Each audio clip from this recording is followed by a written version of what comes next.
একদম খুবই অল্প উপকরণ দিয়ে আজকে আমি ডিমের চপ বানিয়ে দেখাচ্ছি। এটা হবে খেতে হবে অনেক মজা এবং কি অনেক ক্রিস্পি। আজকে আমি চপটা বানিয়ে দেখাচ্ছি।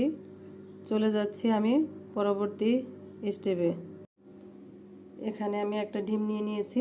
এটা আমি এখন গোল গোল শেপ দিয়ে কেটে নিব। ডিম দুটো আমি গোল গোল শেপ দিয়ে কেটে নিয়েছি। এবার আমি চলে যাব পরবর্তী স্টেপে।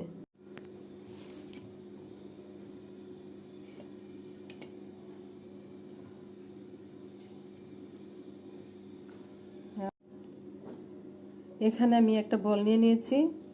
বলের মধ্যে আমি 1 কাপ পেঁয়াজ কুচি নিয়েছি।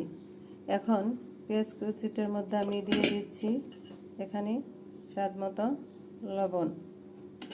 এরপরে দিয়ে দিচ্ছি আমি কিছু রসুন কুচি। এরপরে দিয়ে দিচ্ছি আমি কিছু কাঁচামরিচ কুচি। এরপরে দিয়ে দিচ্ছি আমি এখানে শুকনো মরিচের গুঁড়া। এরপরে দিয়ে দিচ্ছি আমি হলুদ গুঁড়া। এরপরে দিয়ে দিচ্ছি আমি জিরার গুঁড়া। এগুলো এখন সব কিছু খুব ভালো করে আমি মাখিয়ে নেব। পেঁয়াজটা আমি খুব ভালো করে মাখিয়ে নিয়েছি। এখন এখানে আমি দিয়ে দিচ্ছি কিছু ধনিয়া সজের পাতা। এটা আমি মাখিয়ে নিচ্ছি। এখন এখানে আমি দিয়ে দিচ্ছি কয়েক চামচ পেস্ট করে রাখা মসুরের ডাল বাটা। এই তো এটা আমি দিয়ে দিয়েছি। এখন দিয়ে দিচ্ছি আমি এখানে শুকনো চালের গুঁড়া। আসলে চালের গুঁড়াটা দিলে কি হয়, অনেক মচমচে হয় এটা, এর কারণে আমি চালের গুঁড়াটা দিয়ে নিয়েছি। এটা এখন খুব ভালো করে এখন মাখিয়ে নেব। মাখানো হয়ে গেছে।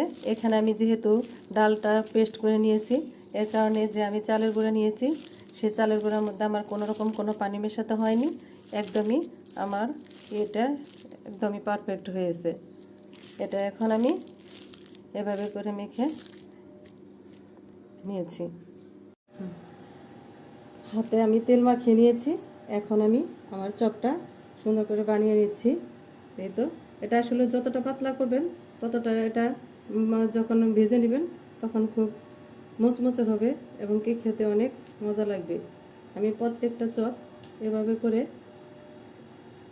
বানিয়ে নেব গোল গোল শেপ দিয়ে। আসলে এখানে আমি অনেক বেশি করে পিস দিয়েছি, এর কারণে যাতে চপটা খেতে অনেক মজা হয় এবং কি অনেক মচমচে হয়। এখানে তো দিয়ে নিয়েছি আসলে চালের গুঁড়া, এমনিতেই অনেক মচমচে হবে। প্রত্যেকটা চপ আমি এভাবে করে বানিয়ে নেব। এখন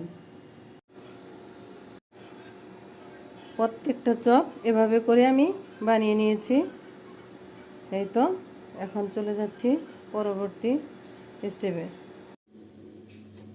এখানে আমি একটা ফ্রাই প্যান বসিয়ে দিয়েছি। ফ্রাই প্যানে আমি তেল দিয়ে দিয়েছি, সাদা তেল। তেলটা গরম হয়ে গেছে। এখন আমি এখানে বানিয়ে রাখা চপগুলা একটা একটা করে আমি এখন দিয়ে দিচ্ছি।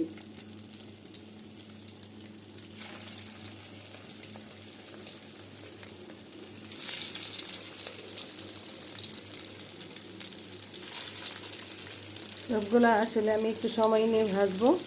এটা যত বেশি সময় নিয়ে ভাজা হবে তত বেশি ক্রিস্পি এবং মচমচে হবে।